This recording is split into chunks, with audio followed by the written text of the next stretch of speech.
Hitch J. My name is Whitney Pingleton, and today I'm going to be presenting the final in our religion, cultural, and indigenous law. My final presentation is entitled The Indigenous Right to Be Spiritual according to the United States Government.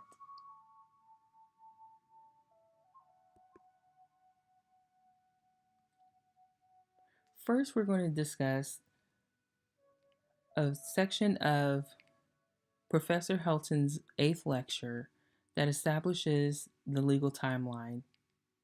The legal timeline starts from prior to 1987, from 1987 to 1993, from 1997 into the year 2000, from the year 2000 to the present. It is important to note that there are gaps and inconsistencies in the application of statutes and laws.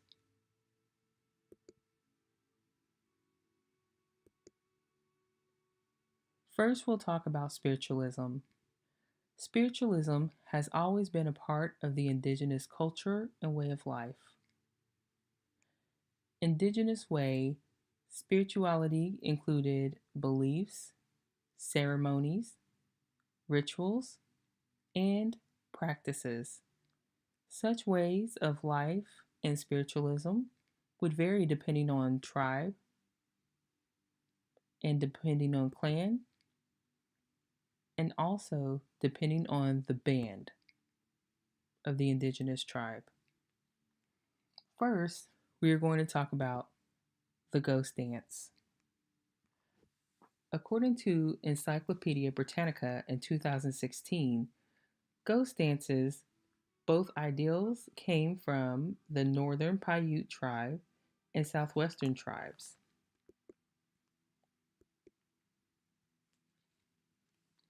This dance was done in private and amongst members, and it was believed that performing this dance that their ancestors would be revived from the dead, and that the resources such as lands, food supplies, and ways of life would be restored as well as the ousting of whites. It was also believed that many members would fall into trances and bring songs and messages back from the Great Spirit or the Creator.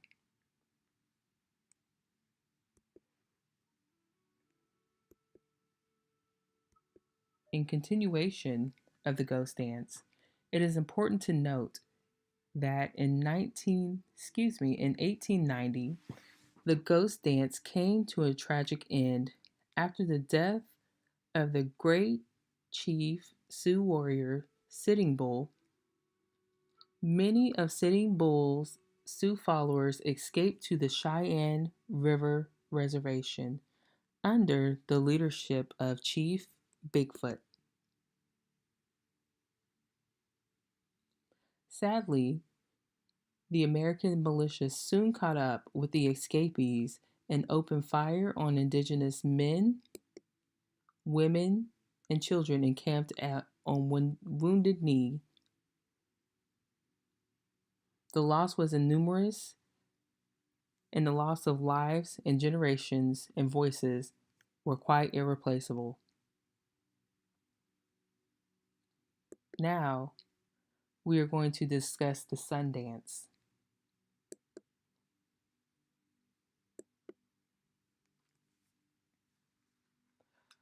According to the Encyclopedia of the Great Plains, the sun dance was performed by the Southern Plain Indians and reached all the way down to the Northern Plain Indians as well. The sun dance, also known as the sun gaze dance was also considered more of a superstition rather than a religious act. The sun dance greatly varied from tribe to tribe, but often this ritual was considered often this ritual consisted of several days of fasting from food and from water.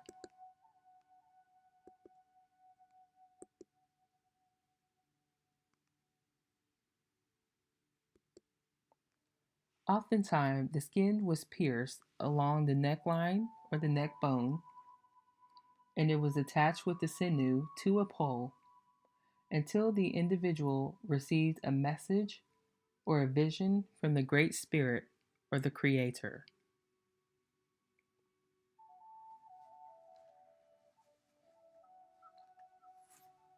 Next, we are going to discuss the Maca tribe of Washington.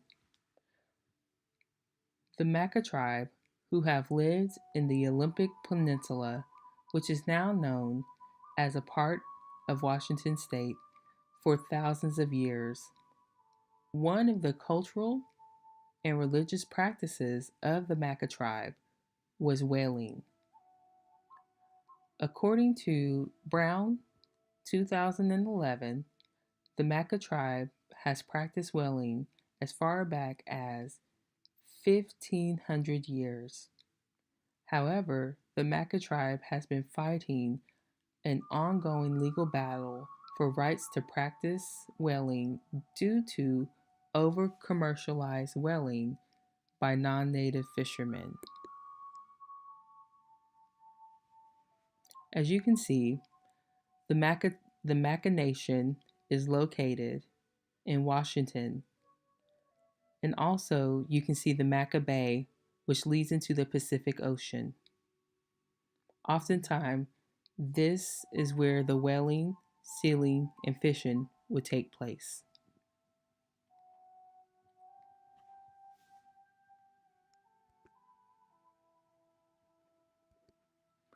Traditionally, the Maca tribe hunted the blue whale, the gray whale, and the humpback whales, often using the flesh, bones, blubber, and other parts of the great animal for food and oils.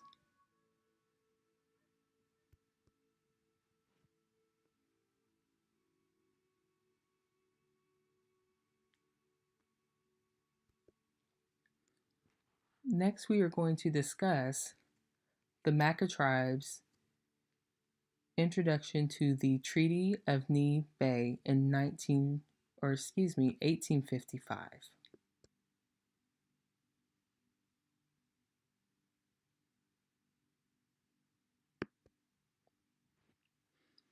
Mr. Isaac Stevens, the Commissioner of Washington Territory at the time of 1855, spoke with the Maca tribe about the traditions of sealing, whaling, and fishing.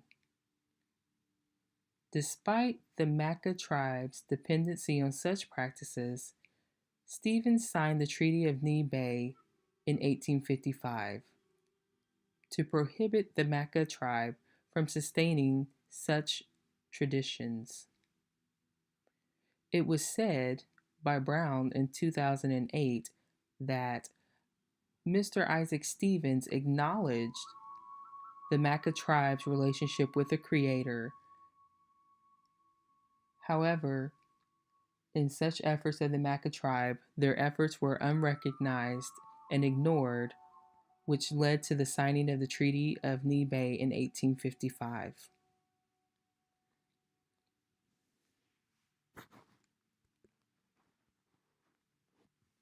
As we transition into the Species Protection Act of 1973, this act has had a significant impact on tribes across the United States, including the Maca tribe that we just discussed.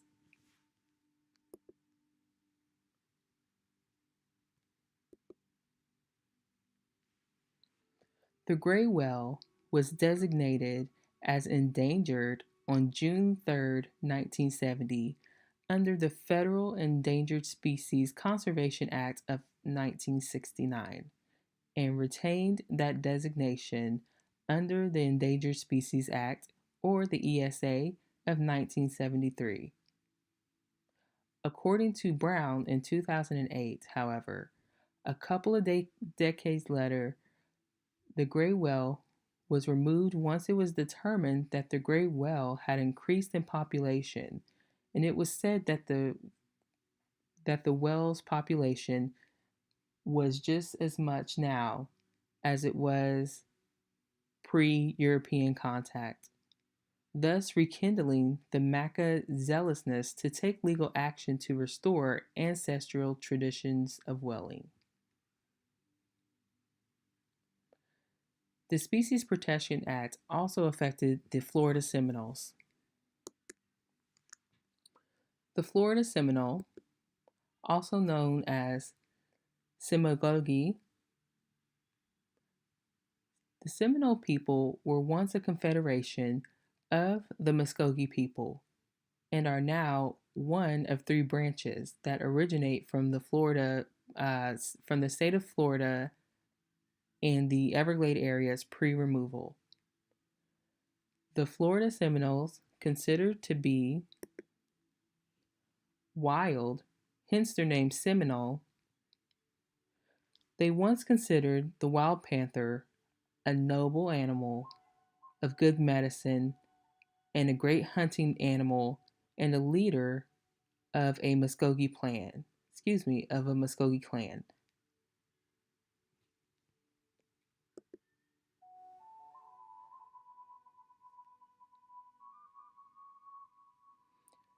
Unfortunately, due to the Endangered Species Act,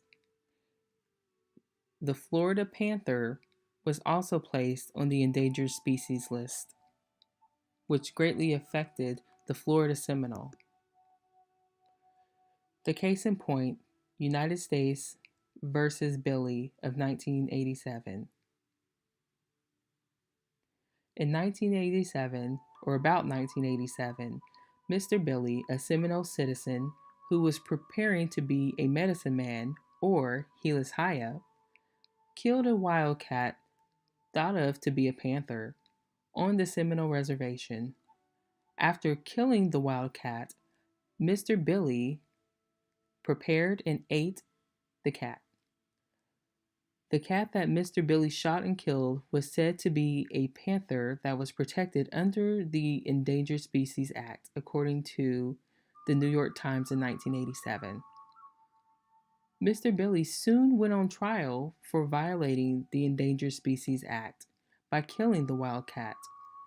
Mr. Billy's attorney claimed that essentially to prepare for his role of a Helis Haya or a medicine man, that hunting and killing the wild panther was a strong part of the Florida Seminoles' heritage, culture, and spiritual beliefs. According to the New York Times, the jury did not find Mr. Billy guilty due to not being able to prove that the wildcat that he killed was actually a Florida panther. To conclude our slideshow, or the final presentation, I would like to end with a quote from a great Sioux warrior chief. If we must die, we must die defending our rights. Lakota Chief Sitting Bull. Mutche. Thank you.